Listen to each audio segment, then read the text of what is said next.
Grandir en tant que princesse peut sembler être un rêve devenu réalité, mais pour la princesse Charlotte de Galles, la vie à Royal Spotlight est tout sauf insouciante. Derrière les diadèmes éblouissants, les grands palais et les portraits de famille parfaits se cache un monde régi par des traditions vieilles de plusieurs siècles et des règles hallucinantes que même les plus jeunes membres de la famille royale doivent suivre.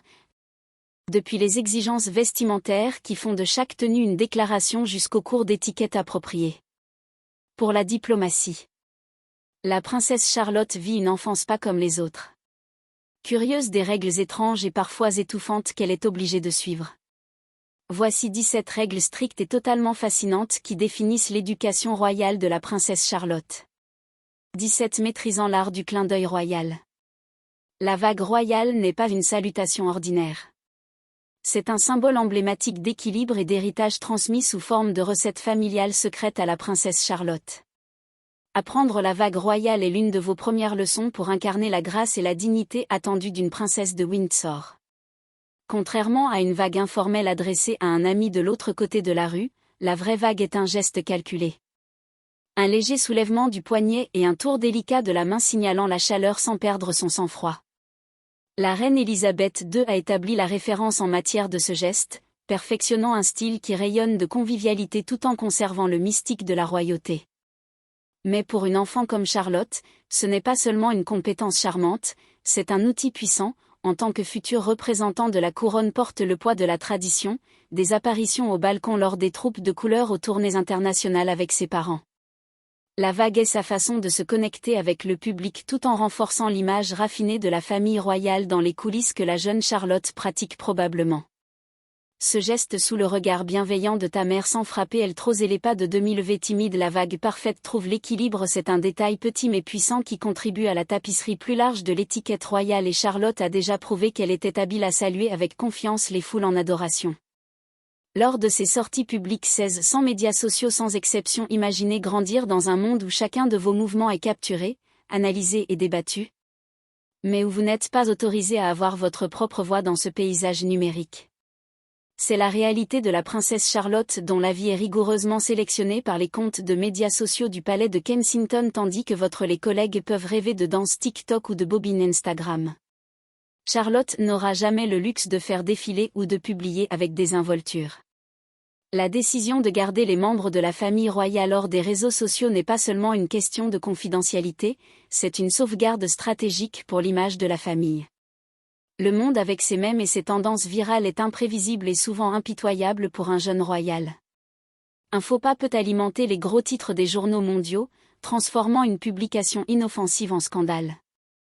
La personnalité numérique de Charlotte est soigneusement construite par des professionnels qui décident ce que le monde peut voir une photo de son premier jour d'école à approuver une photo franche de Charlotte avec ses frères et sœurs partagée avec une légende soigneusement conçue.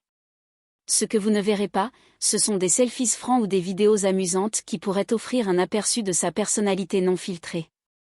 Pour Charlotte, cette règle peut sembler isolante à mesure qu'elle vieillit en regardant ses amis partager des instantanés de leur vie en ligne, mais pour le royal la famille est un échange nécessaire, un moyen de préserver sa mystique dans un monde qui prospère grâce au partage excessif à l'ère du numérique.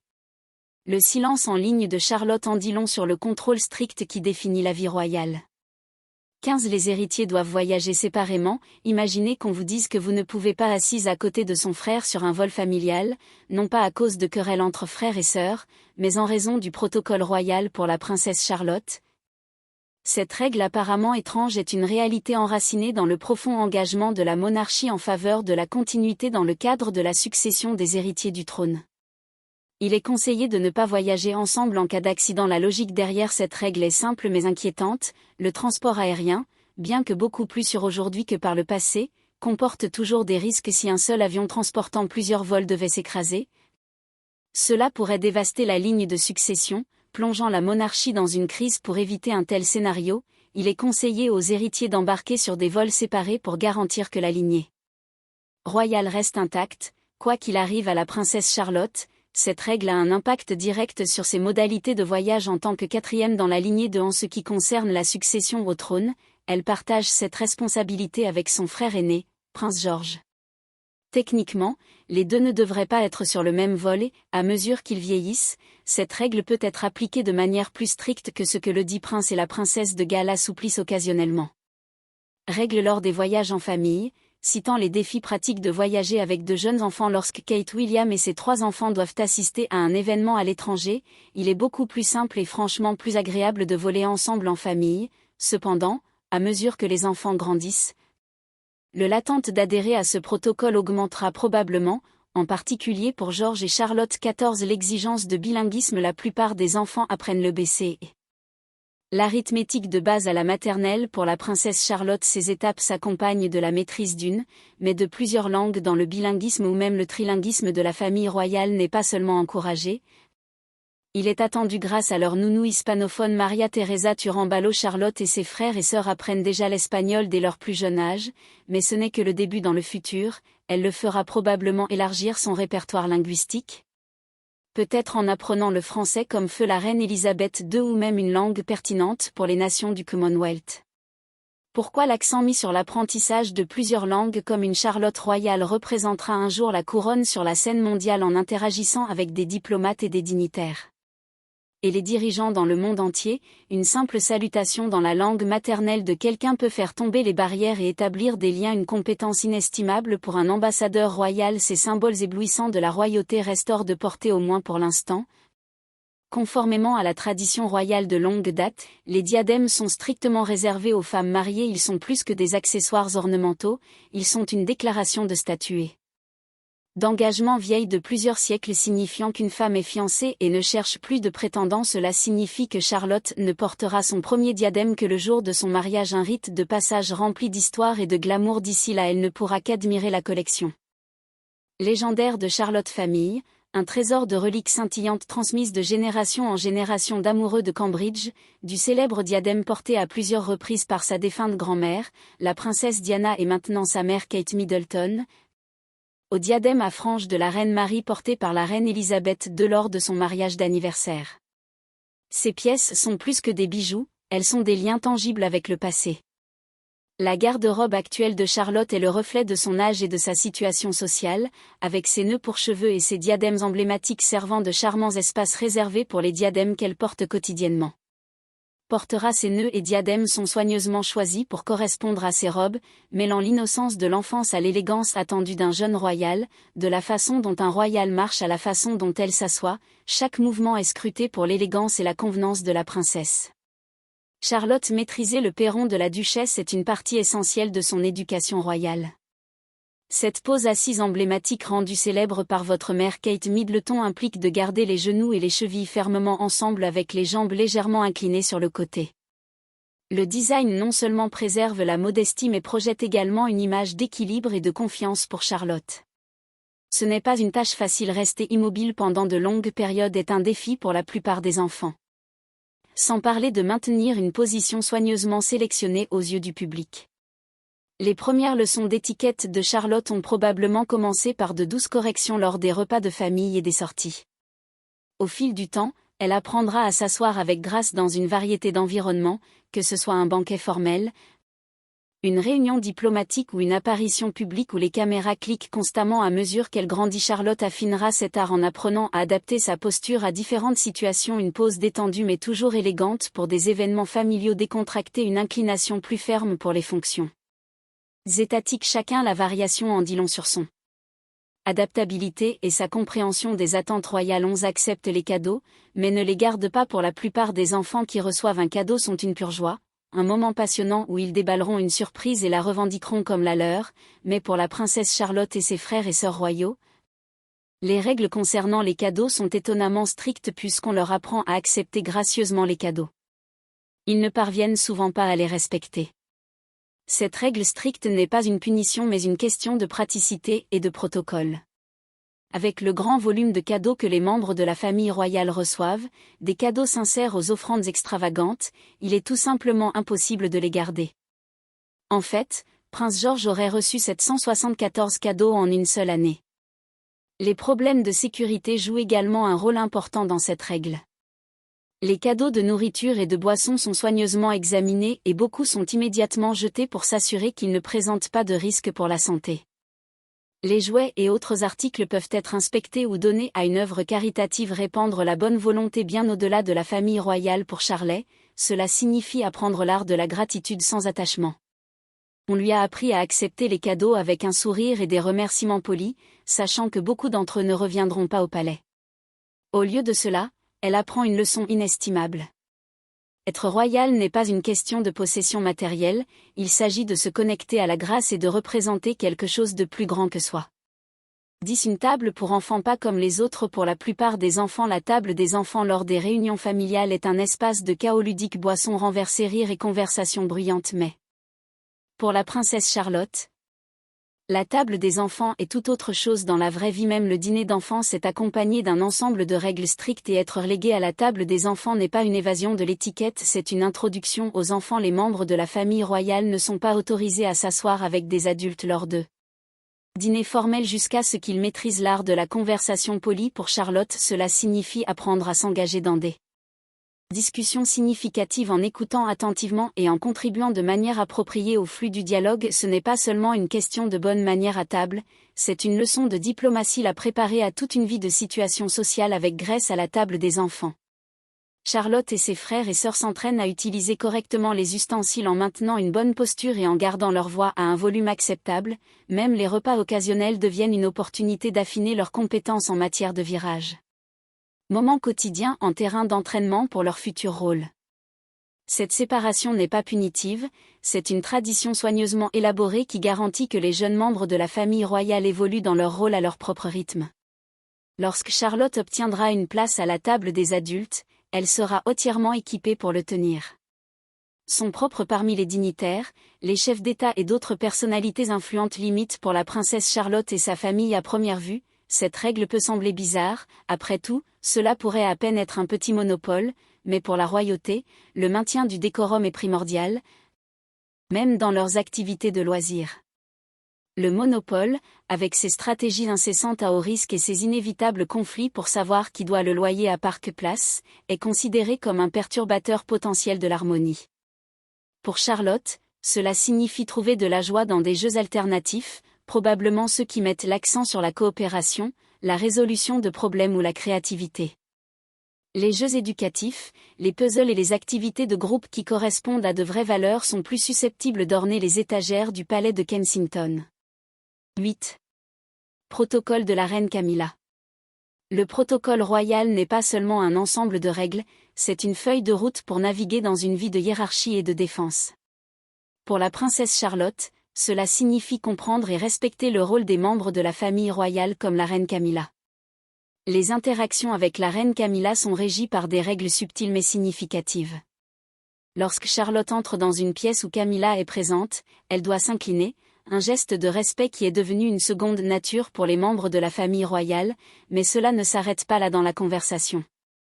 Charlotte devrait s'en remettre à Camilla, attendre son tour pour parler et s'adresser à elle formellement, sauf indication contraire, même dans un cadre familial décontracté. Cette hiérarchie façonne leur dynamique. Si Camilla et Charlotte marchent ensemble, la jeune princesse sera toujours à l'arrière, symbolisant la déférence envers son aînée lors des événements publics. Charlotte observe le comportement de Camilla et absorbe des leçons sur la façon d'équilibrer cordialité et formalité. Cette tradition religieuse sont profondément ancrées chez la princesse. Charlotte a fait plus qu'un voyage personnel, c'est une pierre angulaire de la vie royale intrinsèquement liée à l'identité de la monarchie en tant que membre de l'Église d'Angleterre.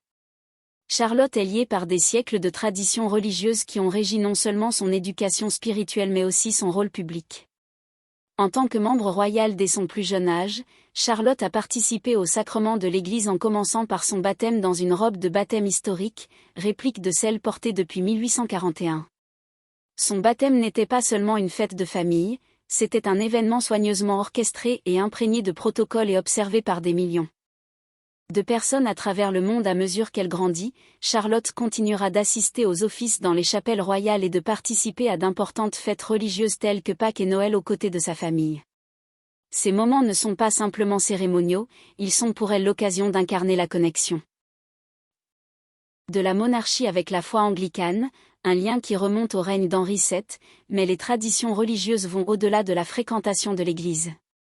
Charlotte doit également gérer le rôle de la monarchie en tant que symbole d'unité entre les différentes religions au sein du Commonwealth tout en maintenant ses racines anglicanes. Elle pourrait un jour s'engager avec des dirigeants d'autres confessions, montrant l'engagement de la famille royale à inclure le mandat d'une alimentation saine dans un monde de friandises sucrées et de tentations de restauration rapide.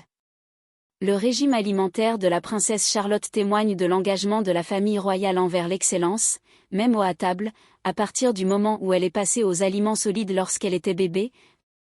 Les repas de Charlotte ont été méticuleusement préparés par les chefs professionnels du palais en mettant l'accent sur des ingrédients frais, biologiques et riches en nutriments, des collations transformées, des boissons pas de plats à emporter sucrés et gras dans le monde de Charlotte. Son assiette est remplie de légumes de saison, de viande fermière et de plats gastronomiques adaptés à ses besoins de développement.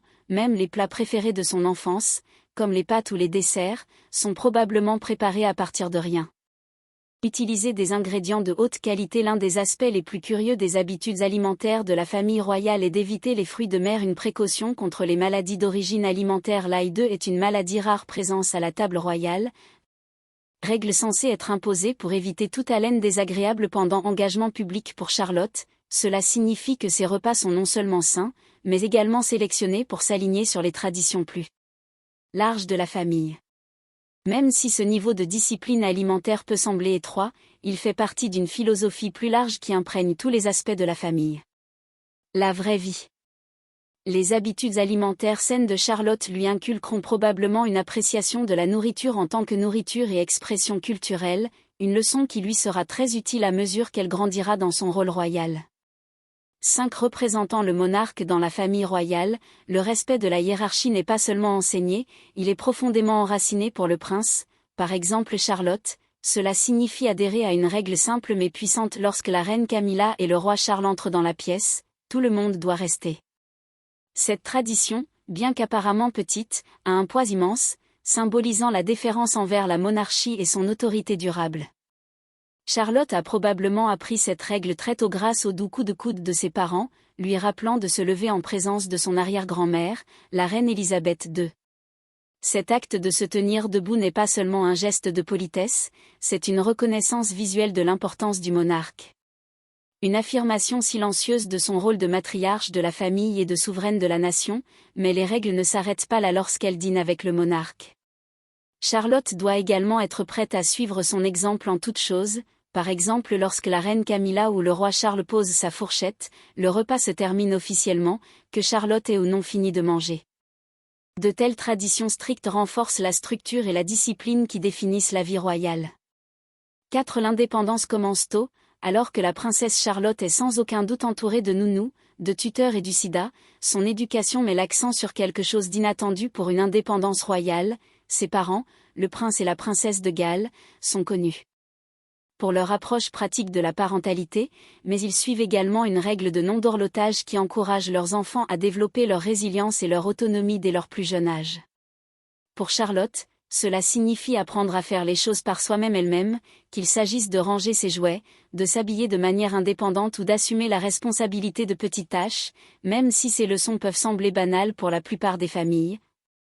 Elle s'écarte délibérément des styles parentaux plus éloignés des anciens membres de la famille royale que Kate Middleton en particulier est déterminée à donner. Ses enfants ont une enfance aussi normale que possible. Dans les limites de la vie réelle, cela inclut tout, depuis le dépôt des enfants à l'école jusqu'à la cuisine à la maison, un contraste frappant avec les nounous royales qui assumaient auparavant la plupart des tâches. Créer enfant. Les premières leçons d'indépendance de Charlotte s'étendent également à ses apparitions publiques, qu'il s'agisse de serrer poliment la main d'un diplomate ou de marcher avec assurance aux côtés de ses parents lors d'événements. Elle montre déjà des signes d'équilibre et de maturité. Ces étapes petites mais significatives la préparent aux plus grandes responsabilités qui l'attendent, garantissant qu'elle devienne une royale compétente et ancrée. 3 robes pour affirmer le code vestimentaire de Charlotte pour la princesse. La mode de Charlotte n'est pas seulement une question de style, c'est une extension délibérée de sa véritable identité. Sa garde-robe suit des directives strictes qui garantissent qu'elle a toujours une apparence raffinée et adaptée à son âge, tout en reflétant les valeurs de tradition et d'élégance de la monarchie. Le style emblématique de Charlotte comprend des robes fumées à col Claudine, des cardigans classiques et d'élégantes chaussures Mary Jane. Ces vêtements ne sont pas choisis au hasard. Chaque pièce est méticuleusement sélectionnée pour transmettre un sentiment d'intemporalité. Sophistication. Ces vêtements équilibrent l'innocence de l'enfance avec la dignité attendue d'un jeune membre de la royauté. L'accent mis dans la garde-robe de Charlotte va au-delà des apparences aux yeux du public. Sa tenue vestimentaire sert d'outil subtil pour la diplomatie et le symbolisme lors de visites dans différentes régions ou lors d'événements. Les vêtements intègrent souvent des détails réfléchis tels que des tartans en Écosse ou des imprimés floraux pour les rendez-vous dans le jardin. Honorant subtilement le décor, l'adhésion de Charlotte à cette robe, le code vestimentaire reflète également l'approche plus large de la monarchie en matière de mode.